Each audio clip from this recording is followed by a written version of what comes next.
Diskusi safety. Bagaimana langkah penyelamatannya jika kita bertemu dengan potensi-potensi bahaya yang disebutkan di awal tadi? Yang pertama adalah aliran lava. Halo semua, selamat datang di channel ini. Di video kali ini, kita akan membahas fakta-fakta penting tentang gunung api yang ternyata masih banyak belum dipahami orang. Padahal Indonesia memiliki deretan gunung aktif terbanyak di dunia, yang tentunya kita tahu bahwa beberapa proyek mungkin ada yang terdapat di daerah pegunungan yang mungkin memiliki potensi bahaya yang disebabkan oleh hal di luar bahaya pekerjaan itu sendiri. Contohnya adalah kejadian gunung meletus. Semua penjelasan di video ini diambil dari Permen ESDM nomor 15 tahun 2011. Yuk kita mulai. Kenapa Indonesia banyak gunung? Nah, Indonesia berada di pertemuan 3 lempeng besar di dunia. Lempeng itu adalah lempeng Eurasia yang terletak di utara, yang dia berjalan ke arah selatan, dan juga lempeng Indo-Australia yang berada di selatan, yang dia berjalan ke arah utara, dan juga yang terakhir adalah lempeng Pasifik yang dia di timur Indonesia berjalan ke arah barat. Sehingga tumbuhan ketiga lempeng ini membentuk rangkaian gunung api dari Sumatera hingga Papua. Ini alasan kenapa letusan gunung api sering terjadi dan harus dipahami dengan baik. Nah, sebenarnya apa sih gunung api? Gunung api adalah bukit atau gunung yang mempunyai lubang kapundaan, seperti ini lubang kapundaan, tempat keluarnya magma dan atau gas vulkanik ke permukaan bumi. Nah, di Indonesia sendiri dibagi menjadi 3, yaitu gunung tipe A, gunung yang pernah meletus setelah tahun 1600, dan gunung tipe B yang dia meletus sebelum tahun 1600, dan yang terakhir adalah tipe C, yaitu gunung api yang tidak punya catatan letusan tapi mungkin masih menunjukkan tanda-tanda vulkanik. Nah, pembagian tipe ini penting untuk menentukan level pengawasan dan potensi bahayanya. Di Indonesia sendiri, gunung tipe A itu ada 76 gunung api, gunung tipe B itu ada 30 gunung api, dan gunung tipe C itu ada 21 gunung api. Nah, sebenarnya apa sih potensi bahaya dari gunung api? Potensi bahaya itu dibagi menjadi 2, yaitu potensi bahaya primer dan potensi bahaya sekunder.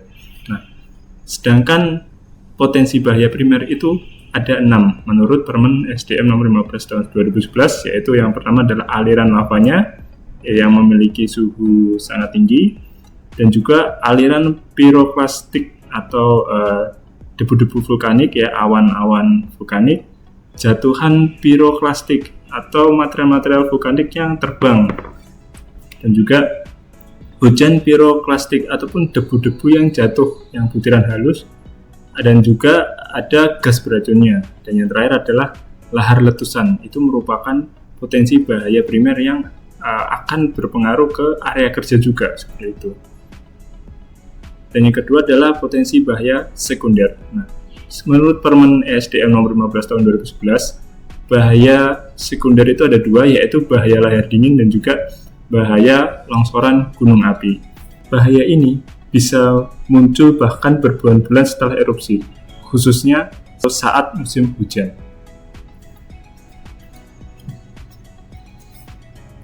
Di permen ini juga diatur kawasan rawan bencana atau yang disingkat KRB. KRB itu ada 1, 2, 3 dari rendah, sedang ke tinggi. KRB 1 adalah kawasannya berpotensi terlanda lahar, tertimpa material jatuhan berupa hujan abu atau air dengan keasaman tinggi. Nah, tapi kalau letusan itu membesar, dia berpotensi sama dengan KRB 2. Nah, sedangkan KRB 2 itu apa sih? Nah, yaitu adalah kawasan yang berpotensi terlanda awan panas, aliran lava, lontaran batu, pijar, guguran lava, hujan abu lebat, hujan lumpur panas, aliran lahar, dan atau gas beracun yang bahaya primer tadi, ya. Nah, sedangkan KRB 3 adalah kawasan yang sangat berpotensi, jadi di atas KRB 2, sangat berpotensi terlanda awan panas, aliran lava, guguran lava, dan lain sebagainya. Nah, untuk 4 tingkat aktivitas gunung api yang kita ketahui, yang pertama adalah normal, waspada, siaga, dan awas. Kapan gunung itu katakan tingkatnya masih normal, yaitu berdasarkan hasil pengamatan secara visual dan atau instrumental dapat teramati fluktuasinya, tetapi tidak memperlihatkan peningkatan kegiatan berdasarkan karakteristik masing-masing gunung api. Nah, ancaman bahaya berupa gas beracun dapat terjadi di pusat erupsi berdasarkan karakteristik masing-masing gunung berapi. Sedangkan waspada yaitu adalah berdasarkan hasil pengamatan secara visual dan instrumental, mulai dari teramati ataupun terekam gejala peningkatan aktivitas gunung api. Pada beberapa gunung di tingkat aktivitas waspada dapat terjadi erupsi, tetapi hanya menimbulkan ancaman bahaya di sekitar pusat erupsi berdasarkan karakteristik masing-masing gunung api. Sedangkan siaga 3 adalah berdasarkan hasil pengamatan secara visual ataupun instrumental, adanya peningkatan kegiatan yang semakin nyata atau dapat berupa erupsi yang mengancam daerah sekitar erupsi tetapi tidak mengancam kemungkinan di sekitar gunung api berdasarkan karakteristik masing-masing gunung api, seperti itu. Sedangkan awas adalah sama ya, secara visual dan instrumental, teramati peningkatan kegiatan yang semakin nyata atau dapat berupa erupsi mengancam pemukiman di sekitar gunung berdasarkan karakteristik masing-masing gunung api. Nah, semua peringatan dini ini terhadap tingkat aktivitas gunung api kepada masyarakat dikeluarkan oleh Kementerian Energi dan Sumber Daya Mineral, disampaikan melalui pemerintah daerah sesuai dengan prosedur tetap yang ditetapkan oleh Kepala Badan Geologi. Nah, apa aja langkah yang harus kita lakukan saat kita berada di KRB 1? Nah, saat tingkat aktivitas itu normal, kita masih dapat melaksanakan kegiatan sehari-hari. Dan jika tingkat itu menjadi waspada, masyarakat masih dapat melakukan kegiatan tapi kita harus meningkatkan kewaspadaannya. Nah, jika dalam keadaan siaga 3, masyarakat harus meningkatkan kewaspadaannya dengan tidak melakukan aktivitas di sekitar lembah sungai yang berhulu di daerah puncak ya. Jadi kita nggak boleh melakukan kegiatan di hulu sungai di daerah puncak.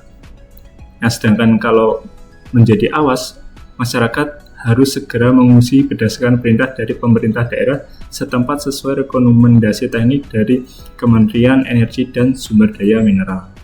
Jadi kalau udah awas, kita harus evakuasi.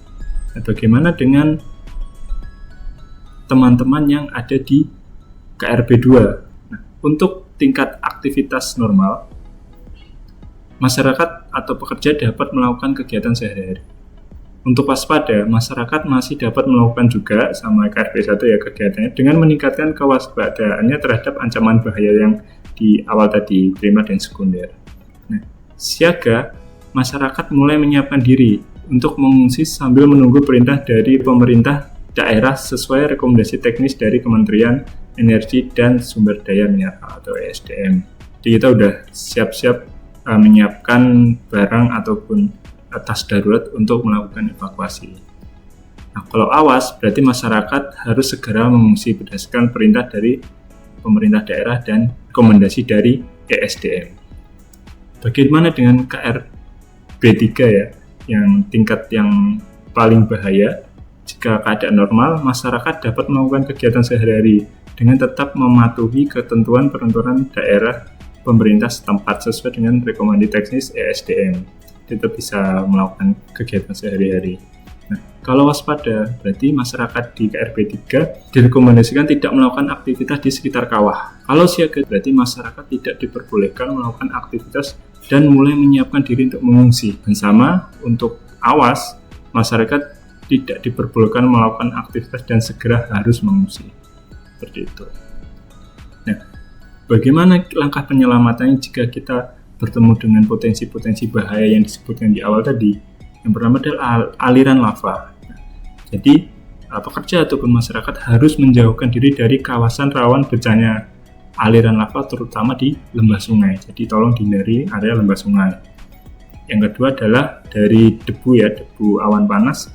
Jauhkan diri dari kawasan rawan bencana awan panas terutama di lembah sungai dan sekitarnya. Masih sama, hindari lembah sungai. Dan yang ketiga adalah jatuhan piroklastik. Jauhkan diri dari kawasan rawan bencana lontaran batu pijar terutama di sekitar puncak gunung api atau kawah. Dan yang keempat, hujan piroklastik atau hujan debu, ya juga jauhkan dari kawasan rawan bencana hujan abu atau berlindung di dalam bangunan permanen beratap kokoh menggunakan masker dan kacamata.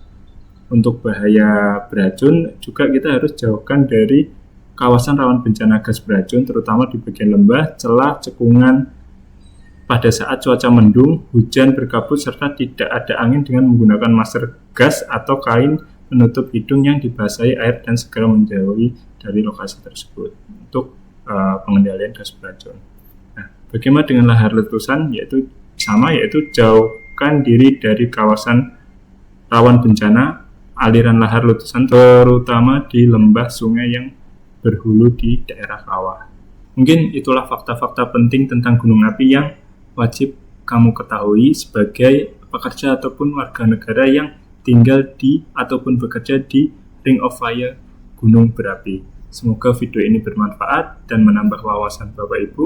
Jangan lupa like, share, subscribe untuk konten edukasi lainnya. Sampai jumpa di video berikutnya. Assalamualaikum.